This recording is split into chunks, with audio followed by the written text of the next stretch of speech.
Welcome students to your online class. Today we are going to read social science का geography portion.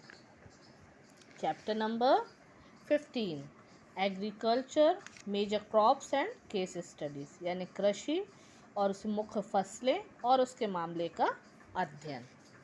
The cultivated land is limited in the whole world. जो खेती वाली ज़मीन है वो ज़्यादा नहीं है पूरे विश्व में, लिमिटेड है. Only 10% land is suitable for agriculture. यानी खेती के लिए या कृषि के लिए केवल 10% ही सुटेबल है. The various economic physical and social factors have the farmers in the selection of quality seeds of growing crops in particular regions. जो आर्थिक और भौतिक और सामाजिक कारक हैं वह किसानों को मदद करते हैं किस लिए, सीड्स यानी बीज को लेने के लिए और ग्रोइंग क्रॉप्स इन और फसलों को उगाने के लिए पर्याप्त पर्टिकुलर रीजन्स में, पर्टिकुलर क्षेत्र में. A variety of crops is grown to meet the needs of the rapidly increasing population. जो वैरायटी है क्रॉप्स की यानी फसलों की वो किस उसमें होती है, needs of the rapidly increasing population. जो पॉपुलेशन बढ़ रही है उसकी नीड्स के अनुसार. The crops also provide raw materials. जो फसलें हैं वो कच्ची फसलें भी होती हैं, जैसे कृषि for the agro based industries. कच्ची फसलें भी देते हैं किन उन लोगों को, कृषि आधारित इंडस्ट्रीज़ को. They are classified on the basis of their uses. ये क्लासीफाइड किस में, उसकी यूजेस के उस पर. जो 4 मेन ग्रुप्स हैं, 4 ग्रुप्स हैं, जैसे food crops, commercial crops, fibre crops और बेवरेज क्रॉप. फूड क्रॉप्स मतलब क्या होता है, खाद्य फसलें. जैसे वीट यानी गेहूँ जो है, it is one of the oldest cereal crops of the world. ये सबसे ओल्डेस्ट पुराना दाना है, क्रॉप फसल है पूरे विश्व में. It grew first in the middle east and then spread to other parts of the country. ये पहले मिडिल ईस्ट में हुई, फिर इसके बाद पूरे विश्व में. It is a major food crops. ये एक बहुत ही मुख्य फसल है. It has high protein and carbohydrate contents. It is the main product of mid latitude areas. ये बहुत ही मुख्य फसल है. देन उसके बाद क्या आता है, राइस यानी चावल. The rice is the stable food of more than 50% population of the world. जो चावल है वो 50% पॉपुलेशन है जो हमारे देश की, वो क्या है, उससे लोग पसंद करते हैं खाना. It needs uniformly high temperature. उसे क्या चाहिए रहता है, हाई टेम्परेचर चाहिए रहता है, 20 above 25 डिग्री सेंटीग्रेड. देन उसके बाद आता है मेज़ is considers an American crop in India. मेज़ जो है वो क्या है, अमेरिकन क्रॉप है भारत की. It was first grown in Mexico 10,000 years ago. 10,000 साल पहले ये पहली बार कहाँ ग्रो हुआ था, मैक्सिको में. Today it is an important stable food crop in Africa and Latin America. अभी इस समय ये बहुत ही मुख्य फसल है अफ्रीका और लैटिन की. Then millet important millets like jowar, bajra, ragi, ये क्या है, नाइजीरिया, चाइना और नाइगर का मेन क्रॉप्स है. देन है pulse and soybeans. These food grains are nutritious. They include peas, beans, lentils and gram.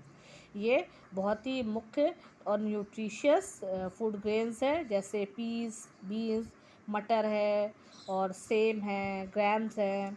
Then उसके बाद आता है कॉमर्शियल क्रॉप्स मतलब होता है व्यावसायिक फसलें, जैसे ऑयल सीड्स क्या है, oil seeds are obtain from seeds of plants. Oil seeds है जो वो कहाँ से ऑब्टेन होते हैं, कहाँ से मिलते हैं हमें, प्लांट्स के जो सीड्स होते हैं, बीज होते हैं उससे. They are generally fatty oils. वो क्या होते हैं, फैटी ऑयल्स होते हैं, तेल होते हैं. Such plants are grown in tropical and subtropical. इस तरह के जो प्लांट्स हैं वो कहाँ पर उगते हैं, ट्रॉपिकल और सब ट्रॉपिकल रीजन्स में. Then sunflower used as edible oil is also used in making soaps, candles and a variety of cattle seed. जो सनफ्लावर है वह सनफ्लावर के जो बीज है वो तेल निकालने के काम आते हैं. और सनफ्लावर के जो तेल है वो किस में यूज़ होता है, साबुन बनाने में, कैंडल्स बनाने में. देन उसके बाद आता है फाइबर क्रॉप्स. यानी रेशेदार फसलें, जैसे कॉटन, जूट। देन उसके बाद बिवरेज क्रॉप्स मतलब होता है पेय फसल, यानी जैसे tea, coffee, cocoa are 3 important beverage crops. जो टी है, कॉफ़ी और कोको है, ये 3 बेवरेज क्रॉप्स है। Tea is the most popular beverage in the world. जो टी है, चाय है, वो बहुत ही मुख्य फसल है और ये ट्रॉपिकल क्लाइमेट में होती है। Tea is used as stimulant, it is known for its flavour and quality. जो चाय है वो अपने फ्लेवर और क्वालिटी के लिए जानी मानी जाती है। It is also use for medical purpose के लिए भी यूज़ होती है। देन उसके बाद आता है coffee is a native of the highland of the southern Ethiopia. It is been derived from the highland district of Kaffa. It is now a popular drink. Coffee powder is obtained by grinding the roasted coffee beans or berries. Coffee हमको कहाँ से मिलती है? Coffee powder हमको कहाँ से मिलता है? उसके बीज को रोस्ट करके और बेरीज को रोस्ट करके उसको क्रश करते हैं, पीसते हैं। और it needs an average temperature of about, इसे कितना टेम्परेचर चाहिए रहता है? 22 डिग्रीज़ का। देन उसके बाद आता है cocoa. It is obtained from a tropical South American tree called cocoa. ये हमें कहाँ से मिलता है? ट्रॉपिकल साउथ अमेरिकन ट्री, जो जिसे क्या बोला जाता है, जो हमको कहाँ से मिलता है? ट्री कॉल्ड कोको के पेड़ से। ये आपको दिख रहा है ना, कोको प्लांट, ये पिक्चर्स में बना है, वहीं से हमको कोको मिलता है। Cocoa was introduced a few decades back in India. It was grown an experimental basis in Andhra Pradesh and Kerala. It requires a temperature of 27 degree. कितना टेम्परेचर चाहिए रहता है उसको उगने के लिए? 27 डिग्री। सो दैट बनाना और other shady trees are grown in between cocoa trees. This plant gets direct sunlight but it requires high humidity. इस प्लांट को डायरेक्ट सनलाइट मिलती है, लेकिन इसे हाई ह्यूमिडिटी चाहिए रहता है। सो दैट बनाना और other shady trees are grown in between cocoa trees. ये बनाना और अदर जो छाए वाले पेड़ होते हैं बिटवीन कोको ट्रीज।